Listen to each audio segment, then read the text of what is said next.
carta tapada. Una mano ahora para decir que van a las elecciones regionales sin abandonar el camino de la violencia. ¿Por qué y para qué? Ya voy, vamos a oír Uribe. Oigamos a Uribe. Adelante, video. La intervención militar que proponemos en Venezuela no es golpe de Estado para que los militares asuman el poder. Lo que pedimos es que los soldados y policías de Venezuela obliguen al dictador a hacerse a un lado. Se convoque elección general con sufragio universal y se recupere, se tome el rumbo democrático. Ahí está. Bueno, lamentablemente después de hablar de este hombre, el hombre de Aracataca. Aracataca era su pueblo natal y Macondo era la hacienda que estaba antes de llegar ahí, que cuando él pasaba con el tren, cada vez que iba a Aracataca veía eso y de ahí salió ese nombre. Pero realmente hasta Aracataca quisieron cambiar el nombre y ponerle Macondo después. Ese hombre de Aracataca, bueno, y tenemos que ver este esperpento de la política colombiana.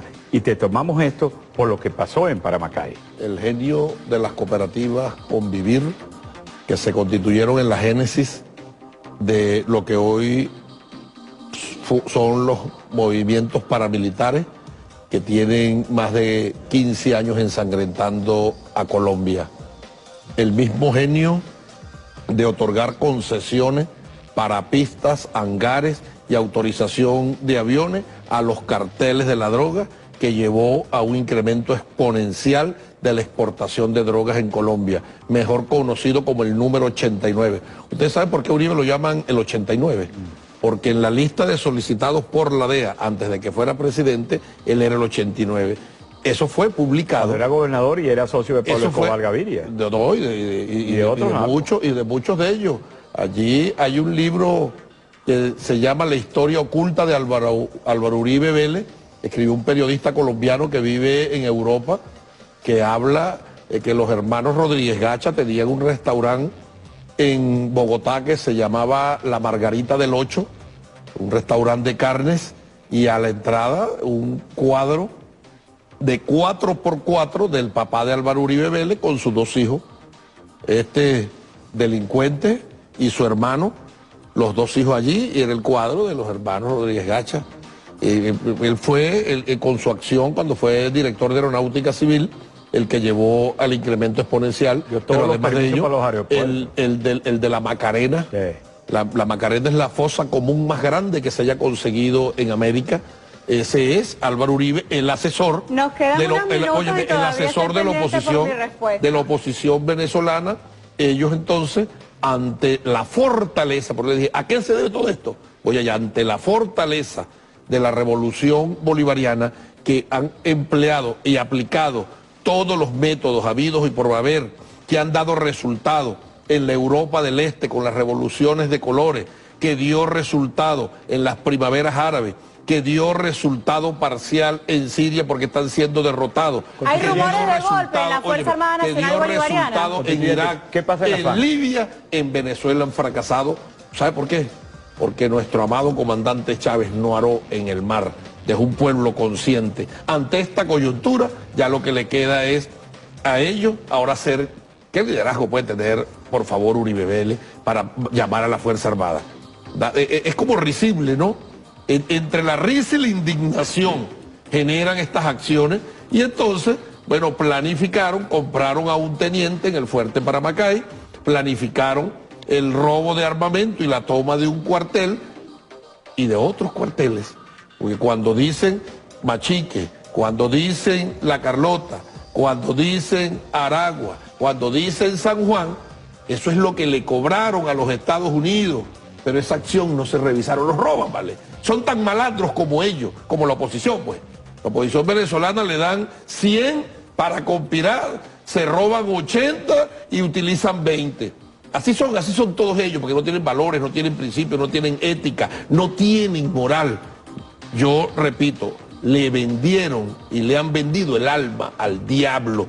Por eso van a fracasar y por eso seguirán fracasando. Por eso se inscriben para las regionales para ver si obtienen gobernaciones. ¿Y esas armas en manos de esos locos no es algo muy peligroso ahora? Bueno, en manos de esos locos es peligroso una navajita, porque tú sabes que ellos no respetan nada, ni siquiera respetan la vida de un ser humano. No hay nada más deleznable, más aborrecible, más inhumano como quemar vivo a otro ser humano. Y lo hacen y lo celebran. Ayer quemaron un autobús del transporte público, de estos autobuses Yutón, lo quemaron en Barquisimeto.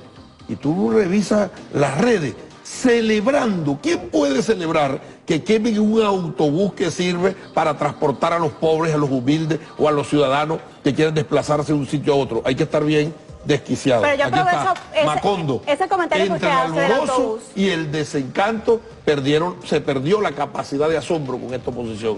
Quemaron el autobús, es cierto, pero queremos mostrarle, por favor, la reacción del conductor del autobús. Mire, esto es producto de la intolerancia. El pan, la comida de mis hijos, de mi esposa, de mi familia, lo acaban de quemar.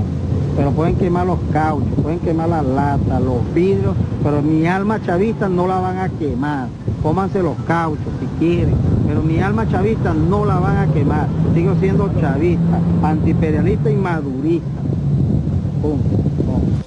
Pueden quemar entonces los cauchos, mi autobús, que él dice que es el conductor, es el sustento de mis hijos y de mi esposa, pero mi alma chavista no la van a quemar. ¿Cómo matan las conciencias? La conciencia no se puede matar. Las cosas materiales son perecederas, la conciencia no. Y esto se va multiplicando. Por eso en la sabiduría popular se escucha. Chávez no murió, se multiplicó y de verdad Chávez se hizo millones. Chávez se hizo millones con una Asamblea Nacional Constituyente. Con más de 8 millones de votos. Millones de votos. Pero hay algo esencial. Hoy van ustedes nuevamente a sesiones. Yo hablo de 10 millones. Sí. Hoy van... si no hubiesen generado las trancas que generaron, los obstáculos para que los ciudadanos no se expresaran de manera libre, soberana y democrática, hubiésemos llegado a los 10 millones. La gente pide algunas respuestas esenciales al alto costo de la vida, a esa especulación feroz, al problema de Dollar Today, a todo eso. Hoy vuelven a sesionar ustedes ya por tercera vez, creo, ¿no? ¿Cuándo, cómo esta Asamblea Nacional Constituyente va a dar una respuesta a la sociedad de estos problemas que a grito está pidiendo también con el problema de la seguridad? El Ejecutivo Nacional tiene una comisión de economía, una comisión de alto nivel de economía, y la Asamblea Nacional debe adecuar la estructura para dar respuesta al país sobre las grandes expectativas que tiene y más allá de la respuesta que se da al país, generar las condiciones totales para la vida armónica de los ciudadanos, la paz y el sosiego. En ese sentido se hace necesario que la Asamblea Nacional adecúe su estructura. Por lo tanto, en el día de hoy vamos a dar un paso fundamental, vamos a aprobar la primera ley constitucional, que es el Estatuto de Funcionamiento Interno, y dentro de ese estatuto, además de regular la operatividad de la Asamblea Nacional Constituyente, están contenidas las comisiones permanentes, donde los constituyentes la vamos a conformar y luego esas comisiones se instalarán y empezarán de manera inmediata, de manera rauda, de manera veloz, a trabajar en función de la articulación, y el trabajo de la plenaria es directamente proporcional al insumo que le den las comisiones en su trabajo. Por lo tanto, la Asamblea Nacional Constituyente, si bien es cierto, generó grandes expectativas y ya abona el terreno para la paz, ya se ha sentido la paz en el país, no es menos cierto que nosotros debemos ir, como se ha escuchado por ahí, deprisa pero con pausa. Vamos a conformar la estructura, aprobar